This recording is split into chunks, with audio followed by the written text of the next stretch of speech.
So in the scripture, there's a verse that says, without vision, people perish. Without vision, people perish. And a good friend of mine, Yvette Morehouse, who I interviewed on my Chief Encouragement Officer channel last week, she said, you don't get what you want. She said, you get what you picture. You don't get what you want, you get what you envision. You get what you are constantly looking at. You get what you are constantly thinking about.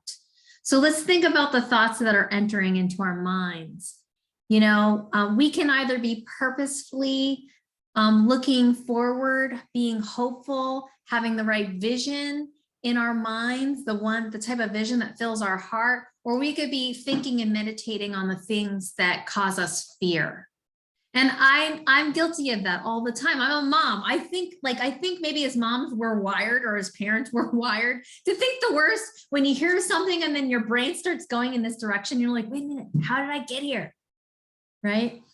But we have to be, I would have to say, you know, being in this business for 19 years now, that the hardest thing I've had to work on this entire time is what my brain is thinking about, is the thoughts that are entering into my head, is the emotions that were, you know, rising up and enter in my body.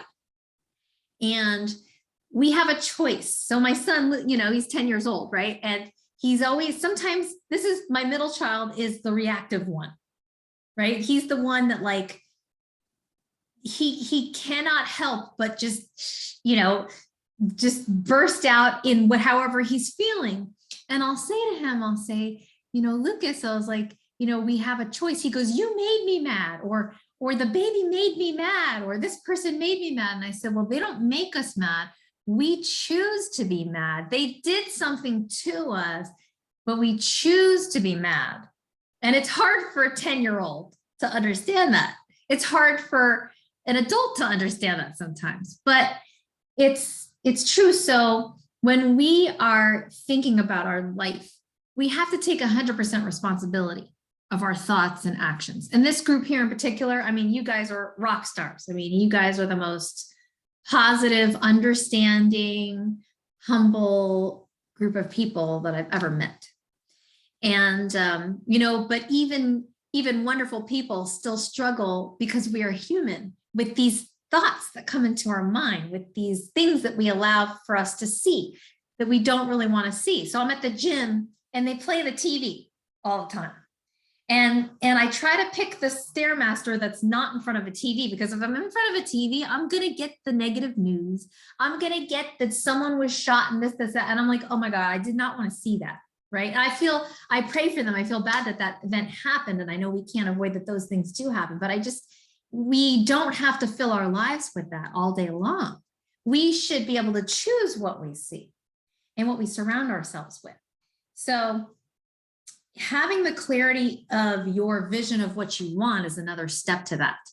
So we can either just be living and going through the motions and letting things come into our lives, and then that's what we look at, or we can consciously have a vision that we seek out to consciously pursue and move forward towards. And so a way to do that, my friend Yvette again was teaching us the other day that you can, people focus sometimes on what they don't have. And instead of focusing on having and having something and that you don't have something, focus on being and then doing and then having. So she says, be, do, have. So write that down. Be, do, have. First, you want to focus on what you want to be. Because in order to change the exterior, we need to first change the interior. We need to change what's going on inside of us, the emotions that are coming up, the things that we're thinking about, and how we want to be. So when you think of how you want to be, what are things that you think of? Write it down. When you think of how you want to be, do you want to be a loving and supportive spouse? Do you want to be a loving and encouraging parent? How do you want to be?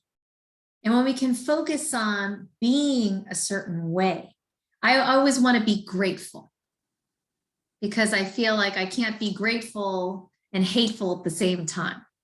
I can't be grateful and resentful at the same time. I can't be grateful and fearful at the same time. So choose a word or a way that you want to be. Maybe you want to be positive. Maybe you want to be the most positive person in everyone's life. Maybe you just want to have a positive life, so you want to focus on being positive. Maybe you want to be a servant. And what I mean by that is a humble servant, a servant leader, a servant as in not as being below, but actually Jesus was the greatest servant leader. He washed his disciples' feet, right? I mean, he was Jesus, the Messiah, and people were like worshiping him, but he would come and kneel down at your feet and wash your feet, because he wanted to love you by serving you. So how do you want to be? Focus on that. And then the do, okay? So once you've decided how you want to be, that helps you have the positive energy to do the do. Now, what's the do? You guys know it. You guys, know what you need to do in order to be successful in your business, right? What's the do? It's the making the calls. It's the sending the text messages. It's the following up with people. It's the doing it when you don't feel like doing it, and then you'll have the result. Because if we only did it when we felt like doing it, we would never get anything done. But, and I'm proud of you. Like Angela, yesterday, she was sharing with me how she had her biggest month, 199 Performance Club points, just kicking butt, signed up a whole bunch of people in the last 60 days. And Angela, I'm going to have you share if that's okay. But, when you focus on the doing, I first focus on the being. Okay, so if you sit down and you don't feel like doing, then sit down in your chair, your desk, or wherever you're going to go save the world in your office, and focus on the being first.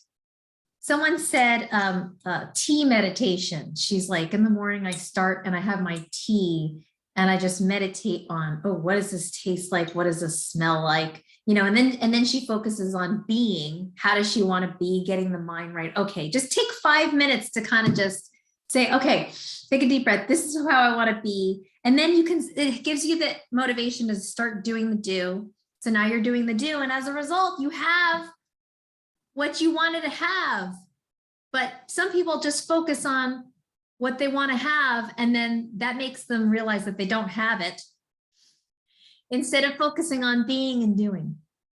So I believe in you, and you guys have the world at your fingertips. Everything that it is that you want to have is right there.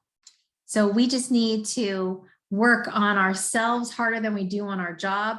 Like Jim Rohn says, working on our attitude, our positivity, and it can spill over into the people that we love as well, right? Our spouses, our children, our parents, the neighbors. We can be that positive influence in other people's lives. And don't think that you're not going to make a difference, because you are making a difference. Your smile, your word of encouragement to your neighbor could have been the only positive thing that they heard all day long. There's a story of a boy who came home, and the dad goes down the stairs and the son's coming up the stairs. And the dad says, son, I just want to tell you that I love you. And what the dad didn't know that day was that the son had been, going through a really hard time at school. He had been bullied.